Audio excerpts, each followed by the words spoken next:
What's going on, y'all? Hope all is well. Another episode of Convos with the CFP.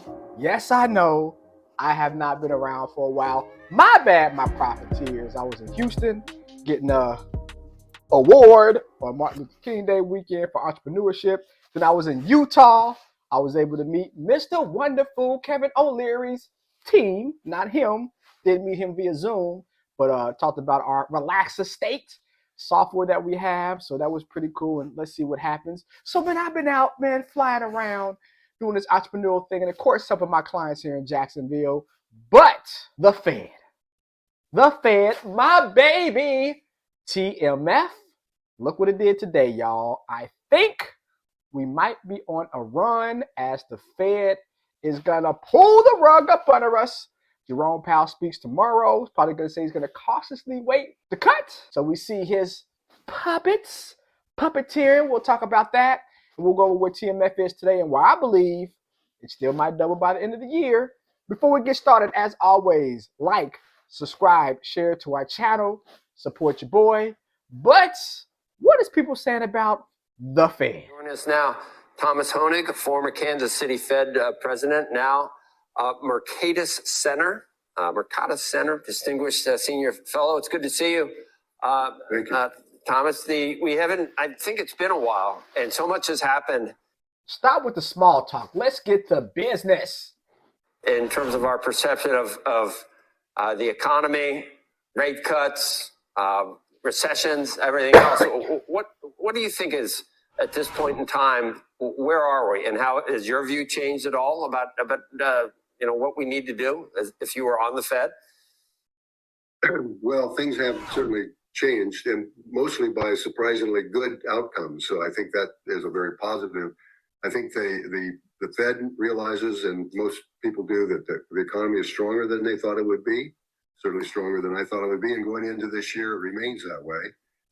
This is very true. The economy is definitely a lot stronger than what most people would have predicted.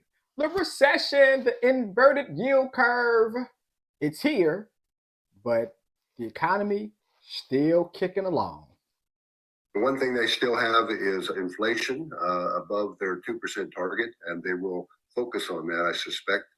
And I think Powell, in his testimony, will be very careful to say, we're very pleased with the economy going forward, but we have not gotten to our 2% target yet. And so long as the economy remains reasonably strong, we will continue to shoot for that 2% target. And therefore, he'll say indirectly, if not directly, don't expect rate cuts in the immediate future.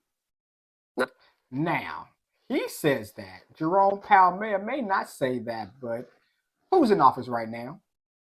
A Democrat. Who appointed Jerome Powell? Not a Democrat, but a Republican and Trump. But who reappointed him? The White House will signal over the summer into election season, let's stimulate this economy. We know that Biden's not the best when it comes to a candidate. Some people say Trump's not either. But we do know a healthy, stimulated economy helps the market. What helps the market helps our pocketbooks. What helps elections from a presidential standpoint. So yes, rates being lowered might not happen in March, might not happen in May, but it's going to happen. Not in the first half of the year. Your money is still on some rate cuts in the second half of the year? Well, I think that's reasonable. Whether it's 3 cuts, I don't know, because the economy is really strong. And the other part of it, I think people maybe need to take a look at is when you think about the economy right now, with the amount of debt that's being issued, with the strength of the economy, there are a lot of economists who are talking about the equilibrium rate for interest, the real rate of being around 2%. And if that's true, and I think it's reasonable, and you have a 2%. Look at that. September 2022, almost 1%. November, almost 1%. December, 50%. Then 25, 25, 25. June of last year, pause. And then July. We have not raised rates in almost a year. You guys, 9 months. So yes, rates are being paused. I believe that in March it's going to be paused as well. But again, they're going to be lowered this year. inflation target, your longer run Fed funds goal should be around 4%, and you're only a point and a half above that when you still have inflation as high as it is. So that's interesting because Jerome Powell said he wants the Fed's funds rate to be around the typical average, which is 2%. So again, Jerome Powell says 2.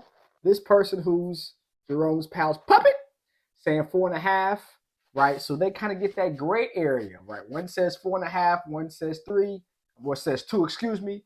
They might get it at 3. I don't know. They may take more time if the numbers stay in the 3% range as they have been for over a half a year at the CPI level. So I'm not convinced that they'll cut rates in June, but they may, and there will be an enormous amount of pressure on them to cut rates. There's no question about that, and we'll see how they handle that. Have you been able to figure out why? And that pressure again, probably coming from the top of the top, the White House.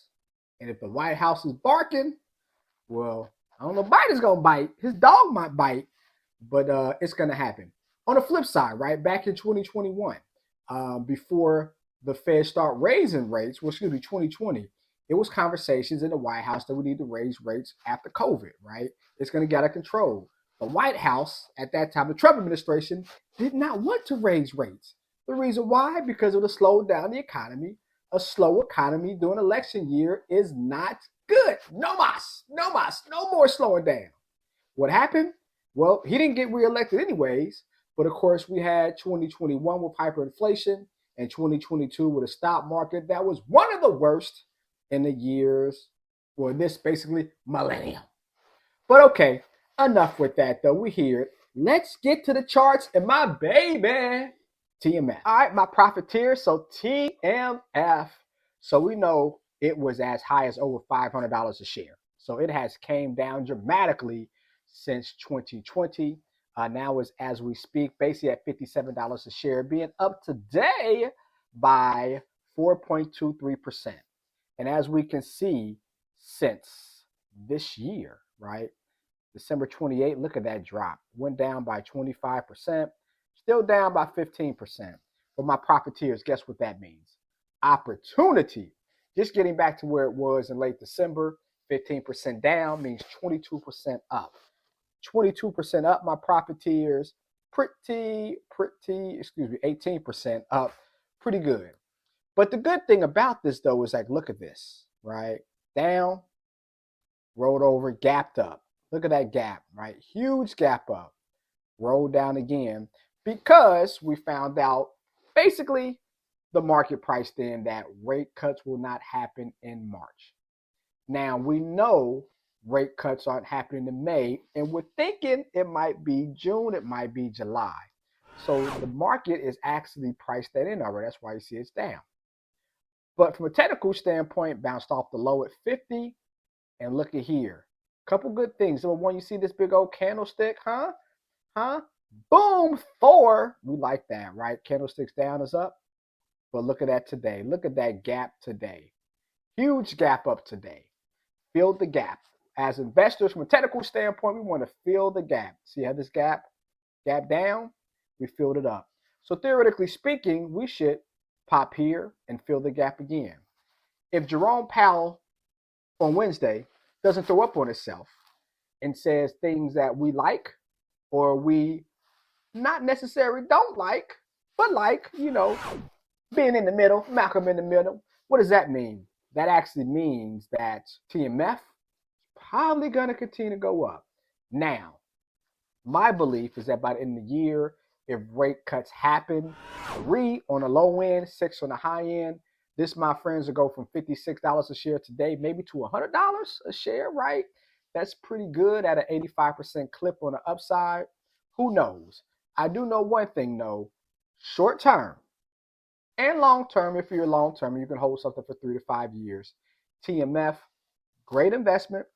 Probably going to outperform the market. Will it outperform Bitcoin and crypto and NVIDIA? I don't know. But the market as a whole, I think in the next 3 to 5 years is going to outperform. So if we're in something, now this is an aggressive way from a treasury buying standpoint. But if we're able to be in something from a risk standpoint that's not as risky as a stock, but give us more returns, something to look into.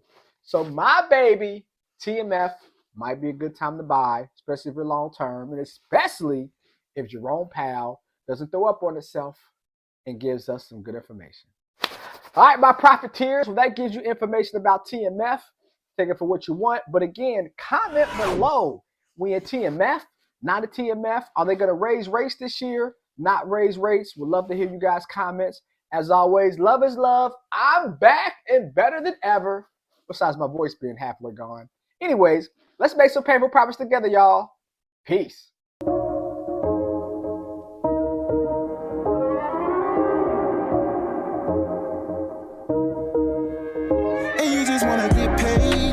Tired of making the money mistakes. Make a payment on your bills and you still late. Yeah, painful profits to help you seek change. And you just wanna get paid. Yeah, tired of making the money mistakes. Make a payment on your bills and you still late.